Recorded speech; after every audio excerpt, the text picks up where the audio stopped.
Hi friends! Step into the fascinating world of Panchatantra Stories, an ancient Indian collection of interrelated animal fables, in Sanskrit verse and prose, arranged within a frame story, written around 200 BCE. The text's author is unknown, but it has been attributed to Vishnu Sharma, a sage and teacher. Join us in this immersive experience, where the essence of storytelling meets profound insights, offering a tapestry of entertainment and enlightenment. Panchatantra Stories. Part 2. The Monkey and the Wedge. Once there was a merchant, who employed many carpenters and masons, to build a temple in his garden. Every day they would start their work in the morning, take time off to go to the town for their midday meal, and return to resume work till evening. One day, when the workers left for lunch, a group of monkeys arrived at the site and began playing with whatever caught their fancy. One of the carpenters was sawing a huge log of wood. It was halfway done, and he placed a wedge in between, to prevent the log from closing up. One of the monkeys got curious about the wedge placed between the log. He sat down on the log, and having placed himself in between the half-split log, caught hold of the wedge, and started pulling at it. All of a sudden, the wedge came out. But the half-split log closed in, and the monkey got caught in the gap of the log. As a result, he was severely wounded. End of the story, The Monkey and the Wedge.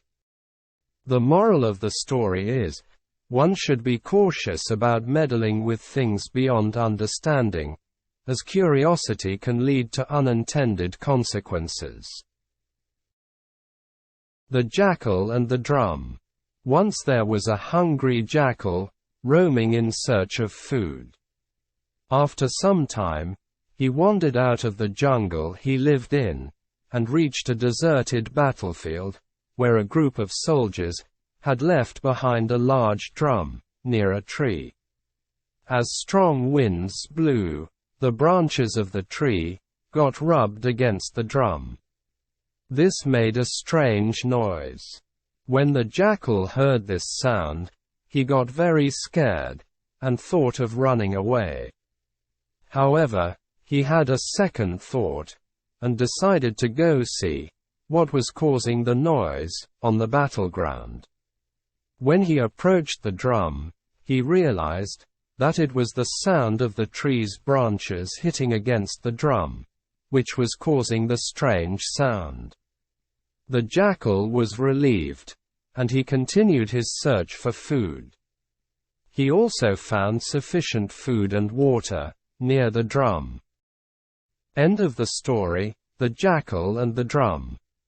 The moral of the story is, only the brave succeed in life. The Cobra and the Crows.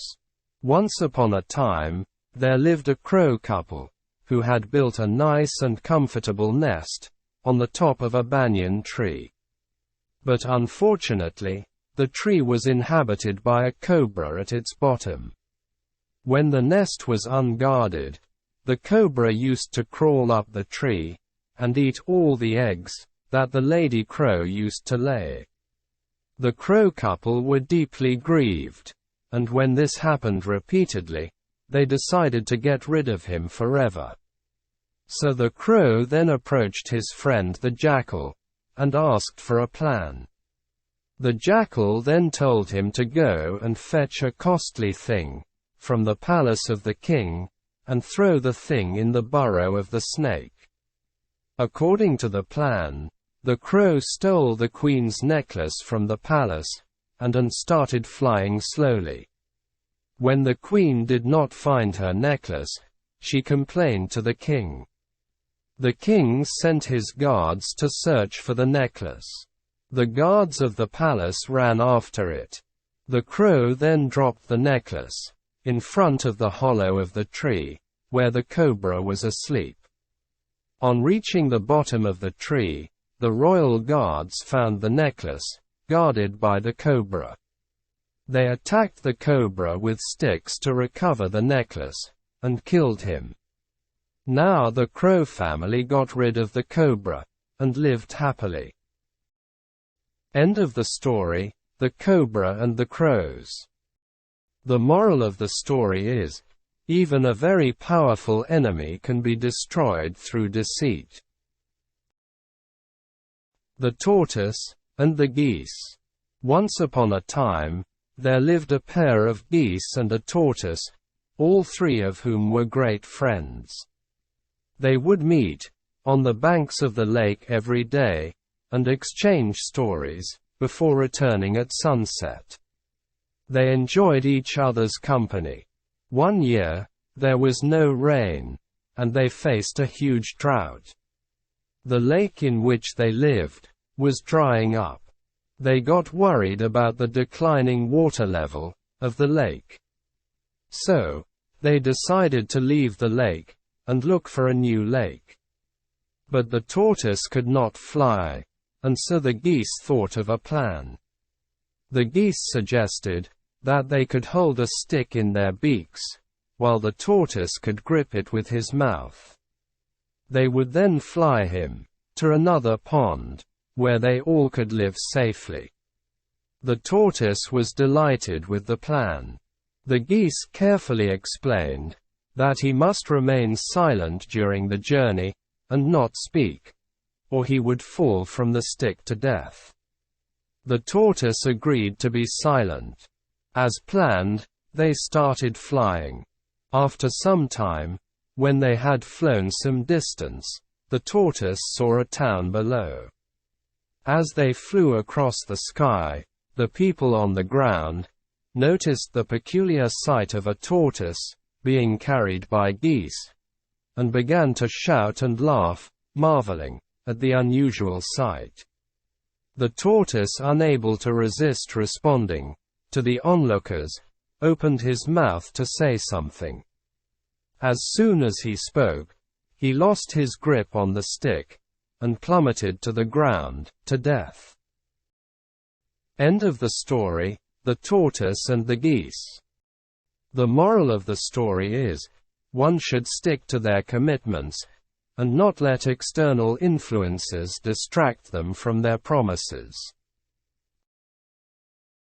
Elephants and the Mice. Once there was a village, ruined by a strong earthquake, and the villagers abandoned it to settle elsewhere. A large number of mice found that place very comfortable, and grew in numbers after some time. But they lived in fear of the herd of elephants that used to travel through that abandoned village to reach the lake, and inadvertently trample upon their homes and food. Seeing the distress of his fellow mice, one wise old mouse decided to approach the king of the elephants with a proposal. The wise mouse entered the elephant king's dwelling and explained, "O mighty king of elephants, our humble abode is constantly destroyed by your majestic herd. We kindly request you to divert your path slightly, to avoid causing harm to our homes and families. If you do so, we will remember to return the favor in your time of need." The Elephant King, impressed by the mouse's courage and wisdom, agreed to the request. From that day on, the elephants altered their route, avoiding the mice homes, and restoring harmony between the two species. After some time, the herd of elephants fell into traps set by elephant hunters.